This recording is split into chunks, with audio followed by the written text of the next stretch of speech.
Hello students, कैसे हैं आप लोग। तो श्रीराम एजुकेटर्स के प्लेटफॉर्म पे मैं विकास सिंह आपका साइंस फैकल्टी स्वागत करता हूं। स्टूडेंट, आज के इस वीडियो में हम देखने वाले हैं कि आपका जो चैप्टर कार्बन एंड कंपाउंड है, इससे कौन सा topic board point of view के लिए ज्यादा इंपॉर्टेंट है। ठीक है ना स्टूडेंट। तो हमने लास्ट 10 ईयर के पेपर का एनालिसिस किया है 2014 से लेके 2023 तक, और उसके अंदर हम डिस्कस करने वाले हैं कि भाई कार्बन के अंदर कौन कौन सा, जैसे आप लोगों को सबसे ज्यादा चैप्टर ये परेशान कर रहा होगा स्टूडेंट, जैसे ये वाला चैप्टर सबसे ज्यादा परेशान करता है बच्चों को जनरली केमिस्ट्री में। तो इसी के अंदर हम आपको ये बता दे रहे हैं स्टूडेंट कि किस टॉपिक पे आपको ज्यादा फोकस करना है, किस टॉपिक पे कम फोकस करना है ना। यानी ऐसा नहीं है कि आपको छोड़ना है, लेकिन हाँ, ज्यादा कंसेंट्रेशन, ज्यादा नंबर ऑफ क्वेश्चंस, ज्यादा वेराइटीज किन टॉपिक से आती है उनको आपको देखना है। तो चलिए स्टूडेंट देखते हैं हम लोग। तो स्टूडेंट यहाँ आप इस ग्राफ में देख सकते हैं कि अब तक 2014 से लेकर 2023 तक 114 क्वेश्चन पूछे गए हैं कार्बन एंड कंपाउंड के ऊपर, जिसमें से स्टूडेंट सबसे ज्यादा जो क्वेश्चन पूछा गया है वर्सेटाइल नेचर ऑफ कार्बन के ऊपर। वर्सेटाइल नेचर ऑफ कार्बन के अंदर स्टूडेंट की कार्बन ज्यादा नंबर ऑफ कंपाउंड्स का फॉर्मेशन क्यों करता है। तो इसके रीजन आप जानते हैं स्टूडेंट कि कार्बन लॉन्ग चेन फॉर्म कर सकता है, कैटनेशन। फिर उसके बाद स्टूडेंट अपने इसकी 4 टेट्रावैलेंट बॉन्डिंग होती है, तो 4 अलग अलग मॉलिक्यूल से जुड़ सकता है, अलग अलग तरह के straight compound, straight chain form कर सकता है, उसके अंदर ब्रांचेस का फॉर्मेशन कर सकता है, फिर साइक्लिक कंपाउंड का फॉर्मेशन कर सकता है। तो ये चीज आप जानते हैं ये आपने। तो स्टूडेंट इस सब चीजों के ऊपर ये जो पर्टिकुलर क्वेश्चन है, इसके ऊपर क्वेश्चन सबसे ज्यादा आया है। जैसे कैटनेशन को आपको एक्सप्लेन कर लिया गया है ना, इसके ऊपर इससे रिलेटेड चीजें काफी बार पूछी गई है।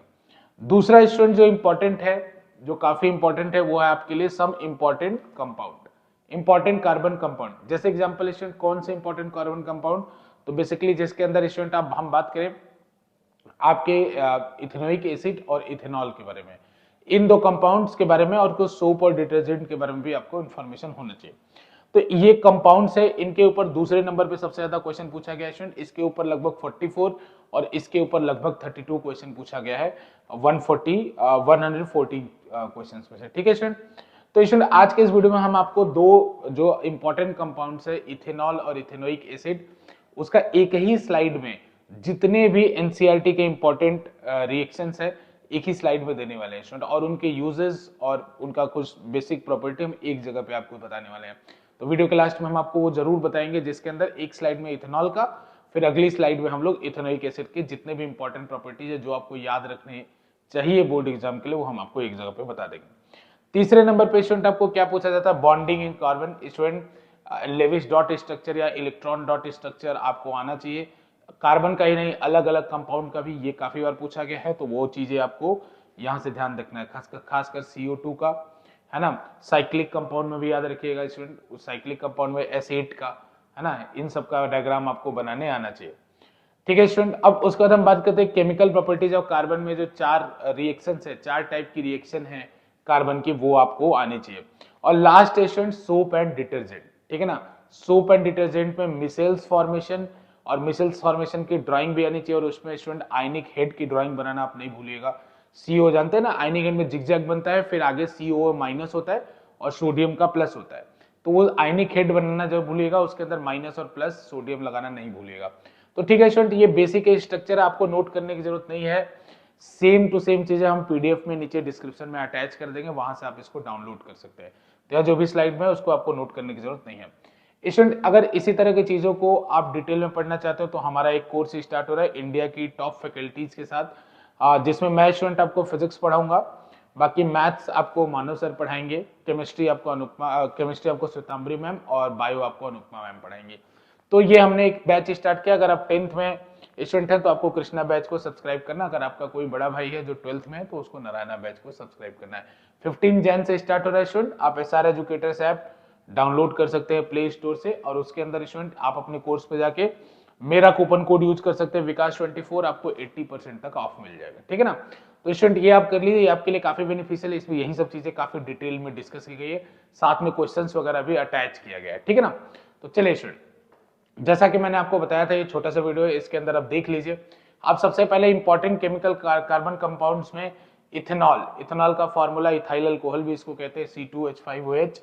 स्टूडेंट ये क्या होता है, कलरलेस लिक्विड होता है, प्लीजेंट स्मेल होता है, बर्निंग टेस्ट होता है इसका। ठीक है ना, सोल्यूबल इन वाटर। और स्टूडेंट सबसे पहले इसके रिएक्शन को याद रखना चाहिए, सोडियम के साथ सोडियम इथॉक्साइड का फॉर्मेशन करता है है ना, ये आपको। और कॉन्सेंट्रेटेड H2SO4 का जब रिएक्शन कराते हैं हम लोग इथेनॉल के साथ तो आपको इथीन का फॉर्मेशन होता है, ये आपको याद रखना है स्टूडेंट, ठीक है ना। इथेनॉल का कहाँ कहाँ यूज किया था, तो एल्कोहलिक ड्रिंक में यूज किया जाता है।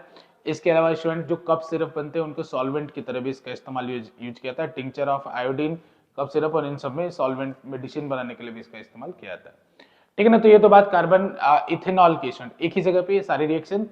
अगला देखिए स्टूडेंट इथेनोइक एसिड का, इथेनोइक एसिड यानी एसिटिक एसिड भी इसको पॉपुलरली कहते हैं स्टूडेंट।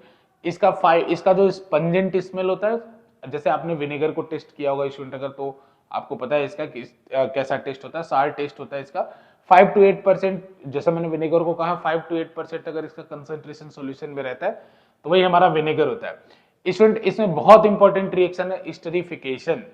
स्टरीफिकेशन मतलब इथेनोइक एसिड और इथेनॉल का जो रिएक्शन होता है वहां से हमें एक कंपाउंड फॉर्म होता है CH3। अगर इसको आप एक्सपैंड करेंगे तो C के ऊपर डबल बॉन्ड O, फिर OCH2 आपको मिलेगा स्टूडेंट। इसको हम बोलते हैं ईस्टर। इसका अगर इसको स्मेल इसका जो है सेंट वगैरह में इस्तेमाल किया जाता है ईस्टर का। तो इस रिएक्शन को जिसमें कार्बोक्सिलिक एसिड या बोलेंगे इथेनोइक एसिड और इथेनॉल रिएक्शन करते हैं। हाँ स्टूडेंट आपको जरूर याद रखना है कि इसका कैटलिस्ट क्या है, तो इसका कैटलिस्ट कंसंट्रेटेड H2SO4 है, इनके प्रेजेंट में ईस्टर का फॉर्मेशन होता है, ठीक है ना। तो स्टूडेंट इसी ईस्टर का रिएक्शन अगर हम सोडियम हाइड्रोक्साइड के साथ कराते हैं स्टूडेंट तो आपको एसिटिक एसिड का सॉल्ट मिल जाता है और साथ में जो पेरेंट अल्कोहल था इथाइल अल्कोहल वो आपको सोल्यूशन में रिलीज हो जाता है, ठीक है ना। तो आप देख लीजिए स्टूडेंट यहां से आप इस रिएक्शन को याद रखिएगा, सपोनिफिकेशन और स्टरीफिकेशन। नाम डायरेक्ट देके आपको इक्वेशन पूछा जा सकता है, क्वेश्चन उसके पूछे जा सकते हैं। इसके अलावा स्टूडेंट हम जानते हैं कि इथेनोइक एसिड एक एसिड ही है, तो सॉल्ट के साथ रिएक्शन, जब कोई भी बेस के साथ रिएक्शन करेगा तो क्या बनेगा, सॉल्ट बनाएगा और वाटर बनेगा। यहाँ पे देख सकते हैं बेस के साथ रिएक्ट करके सॉल्ट बनाया और वाटर बनाया, ठीक है स्टूडेंट। ये मैं ऊपर ही आपको बता चुका सपोनिफिकेशन। अब सोडियम कार्बोनेट सॉल्ट के साथ रिएक्शन करता है स्टूडेंट तो H2O और CO2 बनाता है।